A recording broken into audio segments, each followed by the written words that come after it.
Bismillahirrahmanirrahim. Assalamualaikum warahmatullahi wabarakatuh. Teman-teman yang dirahmati Allah Subhanahu wa taala, ada satu kisah yang luar biasa. Kisah ketika malaikat Jibril menangis. Teman-teman pernah dengar malaikat Jibril menangis? Padahal kita tahu malaikat Jibril itu kata Allah syadidul quwa, malaikat yang keras, yang kuat, yang ditakuti oleh malaikat yang lain, dzu mirratin, malaikat yang sangat wibawa, malaikat yang sangat agung, yang kalau beliau mengepakkan sayapnya, satu sayapnya itu bisa menutupi langit dan bumi. Dia memiliki 600 sayap, satu sayapnya aja bisa menutupi langit dan bumi, bisa menutupi cahaya matahari, satu sayap Jibril. Tapi malaikat sebesar ini ternyata pernah menangis. Satu hari Nabi mendapati Jibril sedang menangis, duduk di sebuah tempat, kemudian dia menangis. Air matanya membasahi wajahnya. Kemudian Nabi bertanya kepada Jibril, "Wahai Jibril, ma yubkik? Kenapa engkau menangis?" Jibril kemudian menoleh ke arah Nabi dan mengatakan, "Ya Rasulullah, bagaimana saya tidak menangis?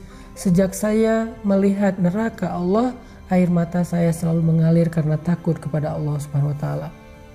Takut kepada Allah Subhanahu wa taala, takut akan azab api neraka. Sampai malaikat Jibril aja takut diazab api neraka. Semua kita berdoa dan berharap kepada Allah Subhanahu wa taala supaya termasuk di antara orang yang dijamin masuk surga dan dijamin terbebas dari api neraka. Karena jaminan Allah Subhanahu wa taala itu adalah jaminan yang paling kuat. Bahkan Allah Subhanahu wa taala menyebutnya di dalam Al-Quran dengan istilah urwatul wusqa, tali yang tidak mungkin terputus. Arti tali di sini adalah jaminan atau janji Allah Subhanahu wa taala. Sehingga siapapun yang mendapatkan jaminan utaqa'u minan nar, terbebas dari api neraka, berarti dia termasuk orang yang sangat beruntung. Gak ada yang lebih beruntung daripada itu. Karena ketika dijamin terbebas dari api neraka, berarti dia terjamin masuk surga. Soalnya di akhirat gak ada tempat kecuali dua, kalau nggak surga berarti neraka. Sehingga siapapun yang terbebas dari api neraka berarti tempatnya di surga. Atau sebaliknya, siapapun yang tertolak dari surga dan tidak mencium aroma surga berarti dia tempatnya di neraka. Siapa orang yang dijamin terbebas dari api neraka menurut Al-Quran dan hadis? Banyak. Orang yang pertama kalau kita baca di dalam hadis adalah orang yang melaksanakan sholat subuh berjamaah.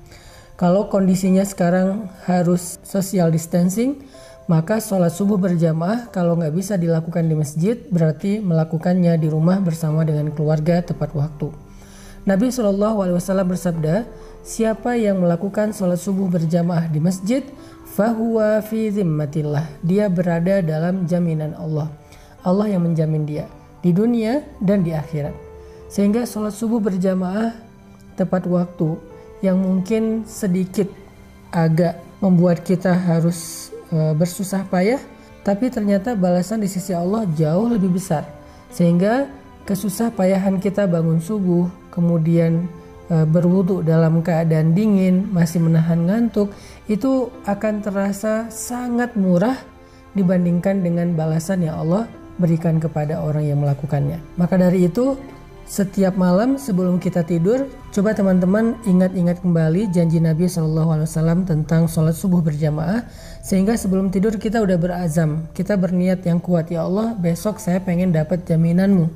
Sehingga kalau saya besok dalam 24 jam meninggal dunia, berarti Allah menjamin dia terbebas dari api neraka. Itu keren banget, terbebas dari api neraka, terbebas dari sulitnya hisab, terbebas dari tergelincir di sirat, terbebas dari panasnya padang mahsyar, terbebas dari azab kubur, terbebas dari su'ul khatimah. Semua yang buruk-buruk akan Allah jamin dia terbebas darinya. Dan jaminan Allah itu gak hanya berlaku di akhirat, tapi juga berlaku di dunia. Artinya dia terbebas dari sifat munafik, dia terbebas dari kekufuran, dia terbebas dari musibah-musibah yang menimpanya hari itu. Sehingga siapapun yang pengen dapat jaminan fahuwa fi zimmatillah, dijamin, dilindungi oleh Allah Subhanahu wa taala, dan yang paling besar adalah dijamin dan dilindungi terbebas dari api neraka, maka sholat subuhlah berjamaah. Walaupun agak berat, Mungkin kita ngerasa subuh berjamaah itu sesuatu yang luar biasa, berat banget, males banget, susah buka mata, dingin-dingin harus ke masjid. Tapi kalau kita bayangin ganjaran atau balasan yang Allah sediakan di balik ibadah itu, ternyata apa yang kita lakukan itu walaupun berat sangat murah dibandingkan dengan balasan di sisi Allah. Mau dapat jaminan 1 hari besok, sholat subuh berjamaah. Niatkan sebelum tidur. Yang kedua, orang yang dijamin terbebas dari api neraka adalah orang-orang yang melaksanakan ibadah Ramadan dengan maksimal. Dia melakukan ibadah puasa dengan sempurna, dia melakukan ibadah sholat tarawih dengan sempurna. Kemudian dia memperbanyak amal-amal sunnah di antara kedua ibadah ini. Di antaranya dia melakukan ibadah zikir, dia tilawah Al-Quran, dia sholat sunnah, dia memberi makan orang yang berbuka puasa, dia kemudian bersedekah, dan banyak lagi amal-amal soleh yang dia lakukan sepanjang bulan Ramadan. Maka dia termasuk orang yang kata Nabi utaqa'u minan nar, dijamin terbebas dari api neraka. Ini jaminan yang susah banget untuk didapatkan kalau bukan karena Allah yang Maha Pemurah. Kalau bukan karena Allah Maha Pemurah, untuk terbebas dari api neraka itu susah banget. Bahkan neraka itu selalu merasa lapar untuk melahap manusia-manusia yang banyak dosa. Bahkan neraka itu mengatakan, hal min mazid, adakah tambahan? Aku ingin makan lagi, aku ingin makan lagi. Sehingga dengan kita berpuasa bulan Ramadan, melakukan ibadah sholat malam di malam-malam Ramadan, ditutup dengan Lailatul Qadar, dan kemudian diakhiri dengan takbir di hari Lebaran. Mudah-mudahan kita termasuk orang yang terbebas dari api neraka, yang bahkan Jibril cemburu kepada kita. Siapa lagi orang yang dibebaskan dari api neraka? Dalam sebuah hadis Nabi SAW bersabda, tahukah kalian siapa orang yang hurrima 'alan nar, yang dibebaskan atau diharamkan bagi api neraka? Neraka haram makan dia, dan neraka itu termasuk makhluk Allah yang tidak makan kecuali apa yang Allah halalkan bagi dia. Siapa yang Allah halalkan bagi dia? Orang-orang kufur, orang-orang munafik, orang-orang yang durhaka, yang banyak melakukan kezaliman. Tapi ini ada orang yang hurrima 'alan nar, yang diharamkan bagi api neraka, sehingga api neraka nggak mungkin makan dia, karena api neraka tidak mau makan kecuali yang halal baginya. Siapa orang yang hurrima 'alan nar, diharamkan bagi api neraka? Kata Nabi, orang yang hayyin, layyin, qaribin, sahlin. Orang yang hayyin, tenang, yang tidak mudah untuk berkeluh kesah, apalagi meratapi keadaan, meratapi takdir, meratapi musibah. Kedua, orang yang layyin, lemah lembut. Bahkan Allah Subhanahu wa taala menyuruh kepada Musa dan Harun ketika bertemu dengan Firaun, faqula lahu qawlan layyinan, ucapkanlah kepada Firaun ucapan yang lemah lembut. Bahkan ketika berhadapan dengan Firaun saja, di awal Allah menyuruh Musa dan Harun berkata lemah lembut. Bagaimana kita kepada orang tua kita? Apakah kita sudah layyin kepada orang tua kita? Bagaimana seorang istri kepada suaminya, suami kepada istrinya, orang tua kepada anaknya, sahabat kepada sahabatnya, bahkan tuan kepada pembantunya, atasan kepada karyawannya? Apakah kita layyin, termasuk yang apabila berbicara lemah lembut? Kalau kita termasuk orang yang bisa menjaga akhlak, tetap layyin, terutama kepada orang-orang yang harus kita bersikap baik kepadanya, seperti guru kita, ulama kita, pemimpin kita, orang tua kita di rumah nomor 1, pasangan kita, suami atau istri kita. Kalau kita bisa jaga terus dalam keadaan layyin, sampai kalau ditanya oleh seseorang kepada mereka, wahai fulana, bagaimana pendapatmu tentang suami kamu? Lalu dia menjawab, yang saya tahu suami saya itu orang yang lemah lembut, yang saya tahu istri saya itu orang yang lemah lembut, yang saya tahu anak saya itu anak yang lemah lembut, yang saya tahu orang tua saya orang tua yang lemah lembut. Kalau kita dikenal dengan layyin, berarti kita insya Allah termasuk yang dibebaskan dari api neraka. Yang ketiga, qaribin, orang yang qarib, akrab. Akrab itu akrab dalam bahasa Indonesia. Artinya orang yang tidak mau memutuskan silaturahim, yang menjaga keakraban dalam keluarga, orang yang gak jaim, orang yang mudah bergaul, orang yang mudah untuk dekat dengan orang lain dalam kebaikan-kebaikan, orang yang tidak sombong, yang membuat jarak antara dia dengan orang lain.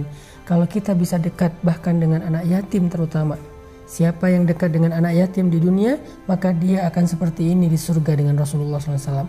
Dekat dengan anak yatim, dekat dengan orang miskin, dekat dengan orang yang susah, dekat dengan keluarga besar kita, dekat dengan siapapun yang kita anggap mungkin kurang dari kita dalam banyak hal, kurang dari sisi fisik, kurang dari sisi harta, kurang dari sisi ilmu. Sebutlah dengan orang yang masih awam, kita merasa dekat sehingga semua orang merasa nyaman dengan kita. Insya Allah berbahagialah, kita termasuk orang yang dijamin terbebas dari api neraka. Dan yang keempat, orang yang sahlin, orang yang memudahkan urusan orang lain. Jangan terlalu ribet, jangan terlalu birokratif, jangan terlalu kaku. Apalagi ketika kita bergaul dengan sesama muslim.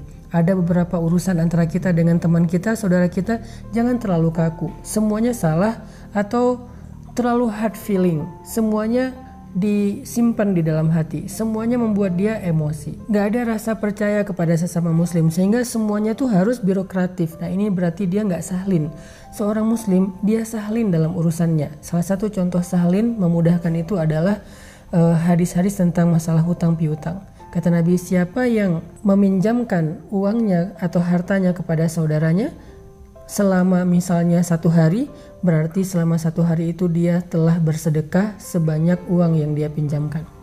Lalu besoknya saudaranya yang meminjamkan hartanya mengatakan, saya belum sanggup membayar, bolehkah saya meminta waktu lagi? Lalu dia memberikan waktu tambahan 1 hari, maka dia sudah bersedekah sebesar 2 kali lipat dari harta yang dia pinjamkan, dan seterusnya dan seterusnya. Ini artinya semakin banyak kita memudahkan urusan orang lain dalam interaksi kita sehari-hari, maka semakin kita mendekati jaminan Allah terbebas dari api neraka. Sampai Nabi mengatakan, siapa yang meringankan beban saudaranya di dunia, Allah ringankan bebannya di akhirat. Siapa yang mengangkat urusan atau hajat saudaranya di dunia, maka Allah mudahkan urusan atau hajatnya di akhirat. Fima ma'nah. Ini adalah diantara contoh-contoh orang yang Jibril cemburu kepada mereka karena mereka dijamin terbebas dari api neraka. Mudah-mudahan kita termasuk orang itu. Barakallahu fikum.